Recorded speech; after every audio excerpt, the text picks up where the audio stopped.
two groups. Either you think artificial intelligence / AGI is going to completely replace all human labor, and the probability of that happening in the next 2 to 3 years is more than 50% or quite high. And then there's another group of people who think that the technology is irrelevant, rudimentary, unimportant, and it can never happen. Now, the truth is much more nuanced than that, and I want to discuss the future of work in this video, starting with robotics, followed by white-collar jobs, blue-collar jobs, the processes of automation, and the skills that are going to matter in this technological age of artificial intelligence, which has been labeled as the most disruptive factor in employment in the next 5 years, according to multiple surveys that have been performed. So let's start with robotics. In a country like Kenya, for example, we have limited manufacturing, like I said.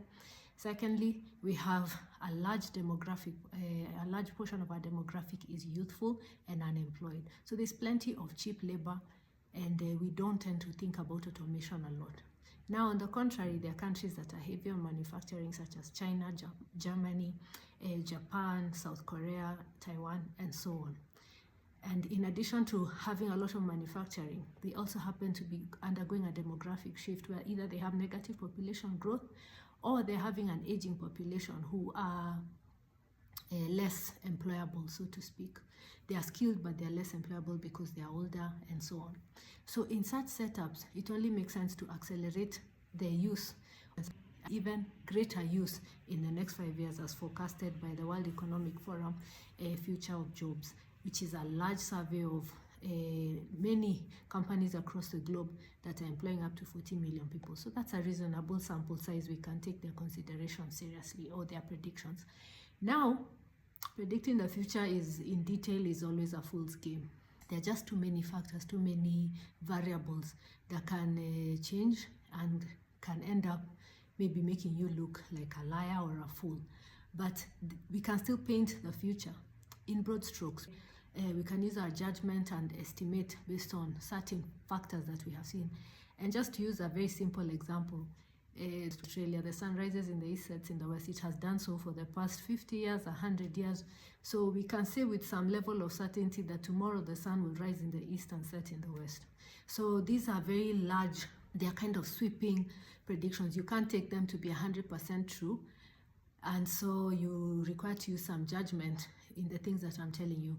But for a fact, if you think that artificial intelligence is completely relevant to the workforce, probably you need to reconsider that opinion.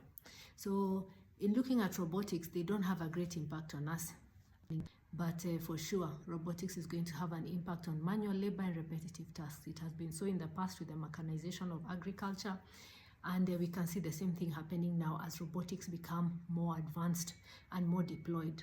Now, that doesn't mean that they are going to be able to do all things. So as we know, robots are not great at what I can call fine motor skills, really. For example, buttoning your shirt or tying your shoelaces, perhaps in the cosmetic industry, applying makeup and things like that. Intricate movements, for example, in braiding the hair and things like that. So there's going to definitely be some displacement, but not that much. So robotics, not a great impact in a country like ours. Now, that's just a judgment. Things can change, but based on the factors I have outlined, it's unlikely that robotics are going to impact us as much as other areas which I have mentioned. Now let's come to white-collar jobs, which is where there's going to be significant disruption. So you know that with the advent of these generative pre-trained models, that a lot of tasks, and including agentic AI and so on, a lot of tasks that can be automated or that are repetitive are going to be replaced. So for example, administrative tasks, if you think about HR, if you think about data entry clerks, administrative tasks, some of them can be automated. And so you can expect to see a lot of job displacement in that field, including in our country, Kenya, in banking and so on. Those things are going to change. There's going to be disruption, there's going to be some job loss.